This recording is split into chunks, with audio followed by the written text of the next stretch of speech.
Let's be honest. நம்மளுக்கு ஒரு சாப்பாடு பிடிக்கவே இல்ல. யாராவது ரொம்ப கம்பல் பண்ணி திணிக்கிறாங்க.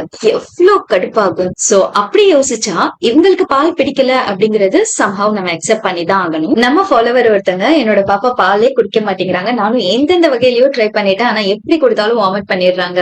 என்ன பண்ணலாம் சிஸ்டர் அப்படின்னு கேட்டிருந்தீங்க. சோ நான் உங்களுக்கு சேம் பிஞ்ச் தான் பண்ணிக்கணும்.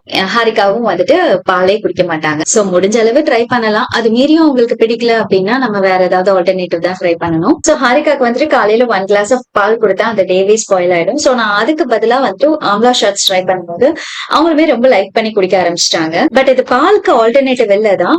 பட் காலையில நான் பாலுக்கு பதில் என்ன கொடுக்கலாம் நிறைய ட்ரை பண்ணும்போது இதுதான் வந்து அவங்களுக்கு பிடிச்சது. அண்ட் டே டைம்ல வந்துட்டு கால்சியம் இருக்கிற வேற ஏதாவது ஃபுட்ஸ் சேர்த்துக்குவேன். அண்ட் தயிர் வந்து கம்பல்சரி இருக்கும். இதே ஜூஸ்லயே வந்துட்டு கிரீன்ஸ் வந்து இதே இருக்காது. சோ மாறி மாறி தான் இருக்கும். ஸ்பினச், குக்கும்பர் அப்படின்னு சொல்லிட்டு கிரீன்ஸ் மாறி மாறி தான் கொடுப்பேன். நீங்களும் இந்த ஜூஸ் ட்ரை பண்ணுங்க அப்படின்லாம் நான் சொல்லல. சோ நீங்க அந்த அளவுக்கு வருத்தப்பட்டீங்க பால் குடிக்கல அப்படின்னு சொல்லிட்டு. சோ ரியாலிட்டில என்ன நடக்குது அப்படின்றதுக்காக தான் நான் இந்த வீடியோ போஸ்ட் பண்ணேன். சோ ஒரு பேபிஸும் ஒரு மாதிரி சம்ஹவ் நம்ம மேனேஜ் பண்ணி எப்படியாவது தான் கொடுக்க வேண்டியிருக்கு. சோ கால்சியம் அதுல மட்டும்தான் இருக்கு அப்படின்னு இல்ல. அது இல்லாம நிறைய ஃபுட்ஸ்ல இருக்கு. சோ அந்த மாதிரி ஃபுட்ஸ் நம்ம இன்க்ளூட் பண்ணிக்க வேண்டியதுதான்.